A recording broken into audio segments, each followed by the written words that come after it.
Welcome to the video. In this video we're going to be taking a look at this thing here. Now this, believe it or not, is actually an action camera. Now it's a little bit different from a lot of the ones that we've already been looking at on the channel, and I first saw these things back in summer last year, summer 2016, and I was really interested in them because what it does is it actually captures a 360-degree view that allows you to then scroll around that view as you're playing back. Now we do a lot of capturing of our flights on cameras at the moment, and one of the things that I always feel when I'm watching it back is, wouldn't it be amazing if I could kind of swipe up, down, left and right and kind of look around as I'm viewing the recording back. And what I'm interested in to see is whether or not this will let me do it. And the reason we're making the video is that nobody has really explained how this thing works or what it actually does. So in this video we're going to do a couple of things. First of all, we'll show you what's in the box, we'll go through some of the specs, show you the application and where you download it, because this connects to your phone or tablet, Android or iOS over Wi-Fi. Once you've got that running, you can do all your bits and pieces. To record, you don't need to be connected, you can just use these buttons here at the top. Then what we'll do is I'm actually going to pop this on top of a fixed wing remote controlled vehicle. I'm actually going to pop it on top of one of our Bixlers and we'll take it for a flight, and then we'll look back at that video and see how it actually works. And then finally I'm going to show you the trick to get the video up in YouTube so you can actually view it as 3D video, so you can kind of scroll around it with your mouse. It's a little bit more complicated than I imagined, and then finally we'll do a quick summary at the end. So the first thing to talk about then is, let's very quickly cover the specs. Now I got this one from Banggood, so I'll put a link in the description if you're interested in having a look. The specs on this thing are, it obviously has a huge fisheye lens at the top. It to me looks like a big robotic eyeball, 2K resolution, and we'll talk about the resolution in a minute when we actually start this thing up. We'll have a look at that. What it actually captures is a 360 degree all the way round and about a 220 degree side to side. So if you popped it somewhere, and it looks like this is actually really designed, let's be honest, to pop it on something like a tripod. If you can see the 1/4 inch thread in the bottom. It's designed really to kind of sit on a tripod or to be carried round, and that's typically what the videos on YouTube and the demo videos and stuff that I've seen have been doing. It's people walking downtown Manhattan or in forests and things, and it looks fantastic. But I'm interested in, can I pop this on the back of the plane and get a beautiful image that I can then scroll around when I'm viewing back? The application itself, as we'll look at in a minute, allows you to play back the video in various different ways, and we'll have a look at that in a sec. The application itself that you run on either your Android or iOS device allows you to play back the video and to view it in lots of different ways: fisheye, hemisphere, sphere, panorama, cylinder and VR. Personally, I'm a big fan of the panorama for what we're doing here, but it may be that you have different preferences depending on what you're going to use the camera for. The only other thing I'll mention about this before we actually unbox this thing, and I'll show you what else comes in the packaging, is that it is pretty heavy. So here's a quick insert showing the weight. It's not something that's going to be able to pop onto a very small quadcopter or plane without having a problem because of that weight. It does feel very, very sturdy, but that extra weight is something you do need to think about if you're going to put it on some kind of remote controlled aircraft. However, it could just as easily be popped on top of an RC car or boat or something else and get that view. So let me zoom out a little bit and show you what else comes in the box. So very quickly, once you get the box itself, it's very well laid out and packaged. You get a thing for carrying it in, which is a great idea, because I've been very careful to try and not scratch this great whacking lens at the front, because I imagine that will completely destroy it. A little manual that's pretty basic. It only has about 5 or 6 things, which is why we're making the video. Help people who are looking at this thing make their minds up. We got a loads of different mounts for mounting it on things like handlebars and other kinds of mounts as well. These are all very GoPro styly, including sticky pads to put them on stuff. And the only other thing you have at the other end then, apart from the actual sticky mounts themselves, again very GoPro style, is a little USB to plug it in. If we actually open the side up, let me show you the connections in here. It's a removable battery, which is nice, and then we have a connection for USB, and there's also a little HDMI out as well, and it takes a little SD card as you'd expect in the side. We were running ours on a little 32 gig number and it's been fine. Now to turn it on, it's pretty straightforward. You press and hold the power button, and then as it powers on, the screen comes on and shows you the mode that you're playing with. That tells me that I have Wi-Fi on, and you can see that we have the 2048 by 2048, 30 frames a second. We have about 28.7 gig left on the SD card. Wi-Fi is turned on and the battery is charged. And then to start recording, you just let me turn Wi-Fi off because that little light's going to be flashing all the time. Just press and hold that button at the front and I'll turn Wi-Fi off. There we go. And then to stop and start recording, you just press the power button briefly rather than hold it for 2 or 3 seconds, which turns it on or off. So operation is pretty straightforward. To connect the app is pretty easy. What you need to do is make sure that Wi-Fi is on. So I'm going to press and hold the mode button to turn Wi-Fi on. There's Wi-Fi on. And now if I look in the Wi-Fi bits and pieces available on my phone, I'll see one that says SJ360 and then a load of gubbins. We're going to connect to that first of all. Once we've connected to that, then we can start the app. The app that you're interested in here is SJ SJ is available on both Android and iOS. If we start that and then click on the camera, click connect camera, there we are. We can actually see it live and see what it looks like, and that's how the video is actually recording. It's recording in this very fisheye way. However, if you click it into one of the other modes, you can actually scroll around the image, and that's what we're going to try on the plane. Let me talk about how we've connected all this up onto a plane so that we can actually get some aerial footage and see how effective it is out on the field. So to mount this camera on the back of our trusty Bixler 2, I had to put a little bit of thought into this. I didn't want to cut a big hole in top of the Bixler 2, and I wanted to use the nice secure mount at the bottom of the camera to make sure that it wasn't going to pop off.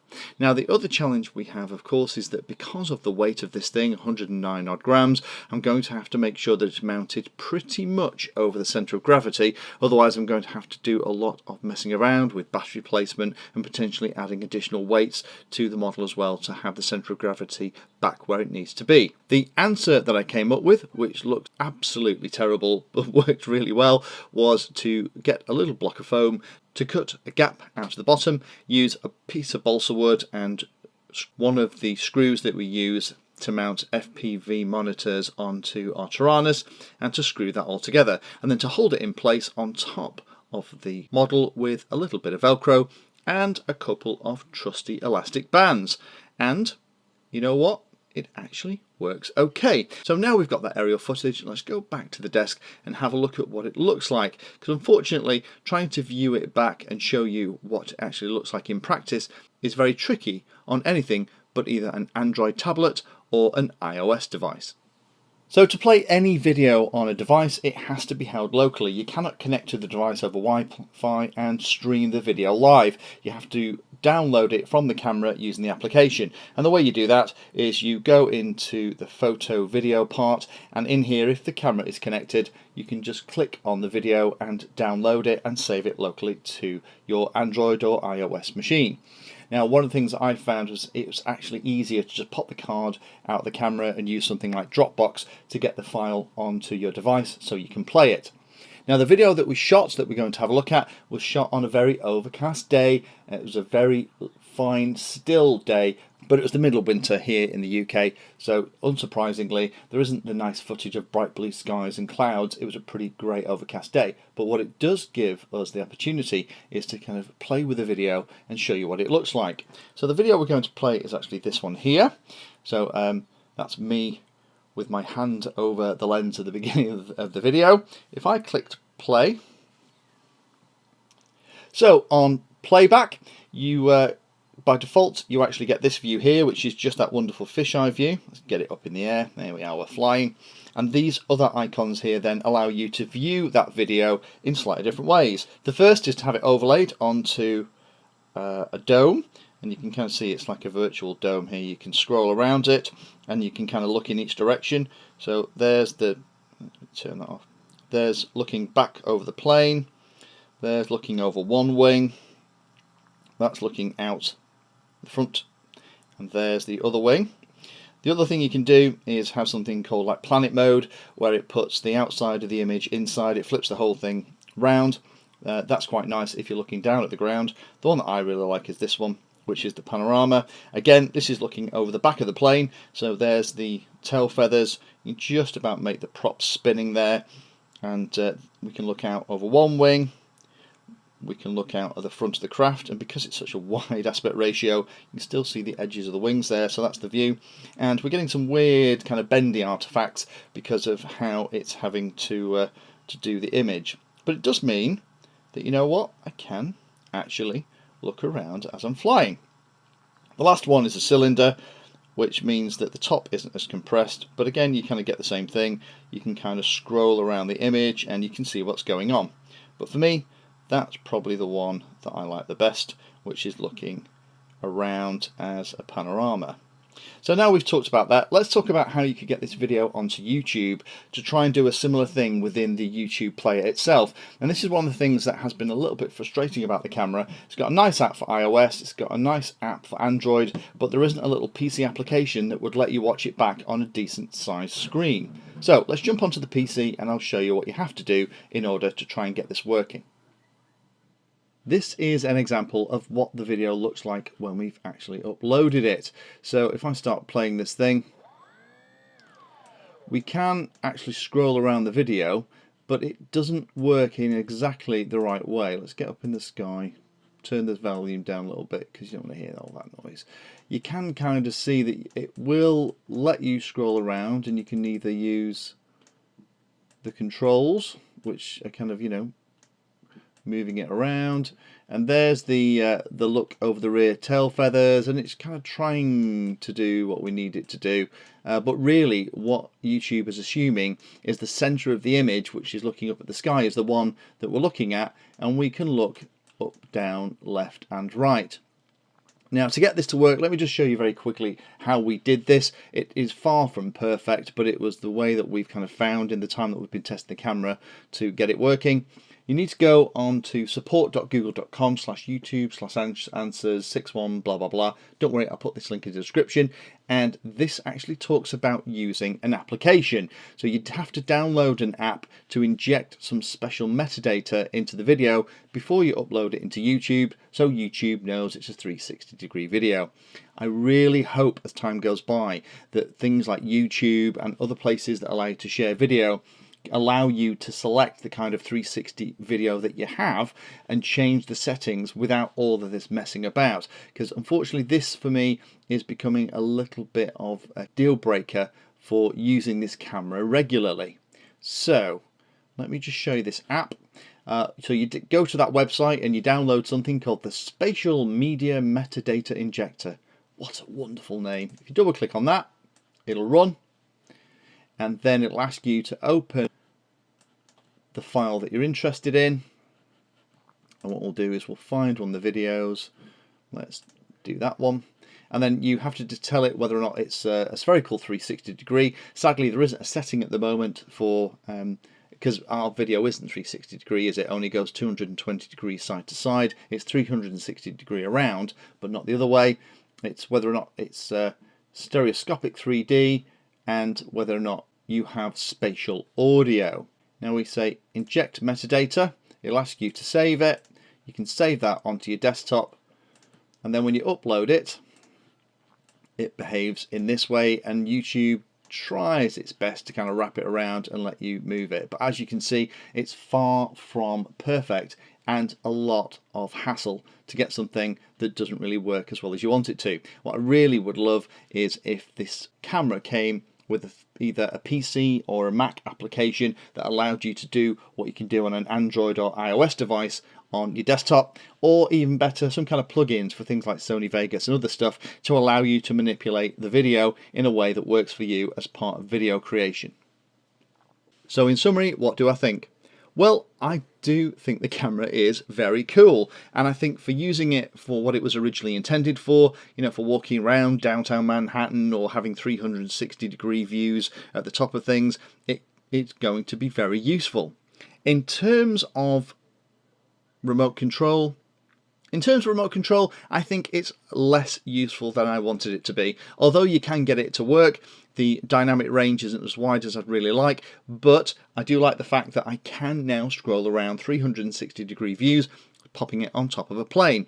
The weight is a little bit of an issue, so you're going to have to make sure that your plane has a decent wingspan and enough power to handle that additional weight without getting into trouble. There are a couple of other options on how you could mount the camera onto a plane to give you different experiences. You could mount it pointing forward, which will allow you to kind of look around the front of the plane, or potentially even have it mounted underneath looking down. But the thing I'd always have to be careful of there is coming into land, making sure that I was putting it on craft with nice sturdy landing gear, because any knocks to that wonderful big lens at the top of it will probably make a mess of the entire camera. The other thing that you need to be aware of course, is the way it's recording the image. Although it's 2048 pixels side by side, what it's actually doing is smearing the image around the very outside and compressing the image like crazy right at the very center. So if you're going to use it to try and capture real detail in kind of HD mode, this camera isn't going to do it for you. So hopefully that's been interesting for those of you that have been looking at these and considering using them for similar use cases that we've just played with for radio control. If you have one of these cameras already and you've had a better experience than me trying to find places where you can use this video online and still get that ability to scroll around, or you found an application that runs on a PC or Mac, then please do put that detail in the comments below. It will help both me and also anyone else who's potentially looking at buying the camera. Thank you for taking the time to watch that video. There are lots of other videos on the channel and they're carefully ordered into playlists, so you may find that there are other videos on this same subject that you can go and watch. So I would recommend going into the playlist area of Painless360 YouTube channel and looking around and seeing what there is. You never know what you might find. Thanks for watching. Please like, subscribe, and happy flying.